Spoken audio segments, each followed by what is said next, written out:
Chapter 11. Before the celebration. It was high summer, and there was a festive atmosphere in the capital. Visitors from foreign parts meant money flowed freely. Events and happenings would naturally build until there was a spontaneous, unofficial party in swing. Celebrations were not inherently bad. They made everyone lively and happy, in the court as much as beyond it. And how did that liveliness manifest itself within the palace walls? Overwork. Such was the one-word verdict the physician rendered on the pale-faced bureaucrat. The man had bags under his eyes and a 1,000-yard stare. Be sure you get some sleep. You'll work yourself to death, literally. Sleep was so important. People thought they could go without it for a day or two, but it would catch up with them, come back to haunt them as they got older. At one point, Jinshi had been getting dangerously little sleep himself. Every time he came to the pleasure quarter, Maomao had made him take a nap. Setting up shop in the capital meant getting the bureaucracy's permission. Street stalls might appear on a whim, but a proper storefront demanded permits, for tax purposes if nothing else. If you were caught evading the necessary red tape, the best you could hope for was a heavy fine. You might even be thrown in prison. Festivals always attracted crowds. Foreigners were coming, which meant trade goods would be more readily available, and plenty of people had come to the capital hoping to get their hands on some. All of which meant the civil officials were doing paperwork morning, noon, and night. The soldiers had been busy as well. The frequency of the freak strategist's visits declined, for which Maomao was grateful. Then again, it might have been more accurate to say that after the food poisoning incident, his subordinates had set up something of a dragnet for him. More people meant more potential for crime, and it was the soldiers' job to shore up public safety. Between the fact that they could simply allocate training time to work instead and the fact that they were generally muscle brains, there was much less collapsing among the soldiers than among the unfortunate bureaucrats. There were, however, more injuries. Chff. Can't you be a little more careful? Demanded a soldier as Yarrow daubed some medicine on a cut a good 3 sun long. It's just a flesh wound, Maomao thought. The soldier had sustained it, he said, when he'd confronted a man who'd opened a stall without a permit and was selling dodgy medicines. When they'd tried to shut down his shop, he'd pulled a knife on them. I'm sorry, Yarrow said steadily, although Maomao could see her lips purse. She didn't look angry so much as like she was holding back tears. Yen discreetly went to help out. She offered the soldier a cup. This should numb the pain, she said, although Maomao was fairly confident she'd simply picked up a cup of cold barley tea. The physicians still only rarely let the young women handle patients, but they thought quite highly of Yen's small, thoughtful touches like that. Complaints about the medical office had allegedly diminished. And what was Maomao doing? She was busily making medicines. The doctors had felt that she could at least be entrusted with preparing simple balms, and if she suppressed her desire to work on more exotic concoctions, it wasn't so bad. It was the right place for her. She had neither the attitude nor, compared to the other two, the looks to be dealing with patients. Maomao, balm? Since the incident with the cookies, Yen had taken to speaking to Maomao in a distinctly more informal tone. Her change in attitude had prompted Yarrow to start talking to Maomao a little more herself, so maybe Yen had done it in order to change her mistress's childish behavior. Maybe. Balm, here you go, Maomao said. As she was about to hand the stuff over, she glanced at the patient. It was the whiny soldier. An awful lot of noise he made for a pretty minor injury. Without a word, Maomao grabbed some balm she had in the folds of her robes, swapping it for the medicine she'd been about to give to Yen. The perfect chance. Such an animated patient would be the perfect opportunity to test out her new salve. Maomao was startled by a voice from behind her. What do you think you're doing? She looked back to find an elderly physician glowering at her. You just swapped those medicines, didn't you? Why, whatever do you mean, sir? She asked. She was trying to sound as innocent as she could, but the physician grabbed her experimental medicine. Still glaring at her, he swiped a finger through it. This has something in it. Something unusual mixed in. I reiterate, sir, whatever do you mean? This time Maomao's attempt at deflection only earned her a knuckle to the head. For your information, Luo men asked us to be especially strict with you. It would be hard for her to wriggle out of this with someone who knew her father. This doctor was the strictest in the medical office, and he already suspected her of having gotten her position because of her family connections. "What did you put in this?" After a moment Maomao responded, "A little bit of frog."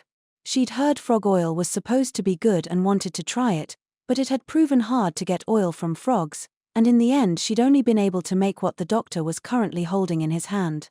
"I've heard they use frog oil as a medicine in foreign countries." "Have you, now?" "I certainly haven't." In fact, neither had Maomao. She'd simply thought it might be possible it would have some sort of effect. She'd been careful to choose a non-toxic frog, and had confirmed there were no obvious ill effects by testing it on herself.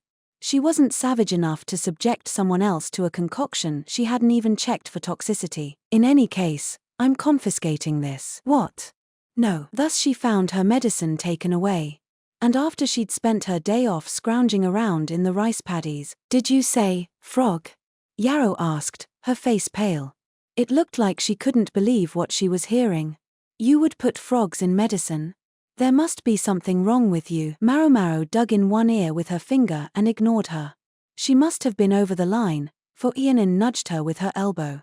So she said, "I can understand you might not be acquainted with such things, but they're quite a typical meal among the common people." Yarrow looked even more disbelieving than before. She turned to Ianin as if to ask whether that could possibly be true. "She's right, milady. Frogs are frequently eaten.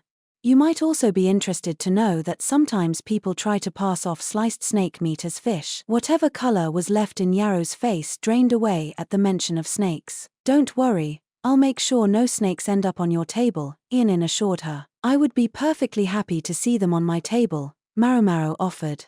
The profusion of tiny bones could make them some work to eat, but all you had to do was fry them up and it was fine. If the smell bothered you, some fragrant or medicinal herbs could take care of it. In fact, Maomao had a few skewers of dried snake meat with her as a nice little snack in case she started to get peckish. She took one from her bag and held it out to Yarrow in silent invitation, but Yarrow only shook her head and turned limply to the wall. Maomao shrugged and put the skewer back. "No slacking, ladies," snapped the doctor, and the three women abandoned their chat and got back to work. Maomao and the others had lunch at a nearby dining hall. The food was free and you could even get seconds, but if you didn't want what they were serving, you had to bring your own meal or snack. The court ladies ate separately from the men. Usually, Yarrow acted all but indifferent toward Maomao, but at meal times she edged a little closer on account of the atmosphere in the dining area. Whether it be the rear palace or the pleasure quarter, there was a side of women that only came out with other women. When the ladies were off in their own corner of the dining hall, where the men wouldn't see or hear them, that was when the talk really started. "I give up. I just can't abide soldiers. He gets paid well, but he's so busy, and so much of his money goes to all the food he needs. He doesn't even treat me to a decent meal. That's awful.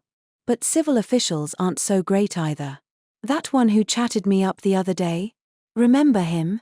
Well, it was nice of him to ask. But I just don't think I have anything to talk about with a man who's made his way in life by organizing shelf after shelf of moldy book. I can't even accept his hair stick. It's so old-fashioned, I wouldn't be caught dead with it." "Oh, take it. I know you're just going to pawn it anyway." Many of the court ladies came from high-ranking families, but their personalities weren't always as good as their upbringings. It was something of a difficult reality for a genuinely prim and proper young lady. Maomao usually chose a seat in a corner of the dining area, and wherever she went, Yarrow would dart after her. She knew that if Maomao was there, the crueler ladies, especially those who were hostile to the newly minted medical assistants, would keep their distance. "I just tried to give them fair warning," Maomao thought, but now they wouldn't get anywhere near her. It was like the Crystal Pavilion all over again. So what had happened? There had been a court lady who decided to launch a preemptive strike against what she took to be the naive young medical assistants. She'd approached them with a train of hangers-on, in fact looking much like Yarrow had at the beginning.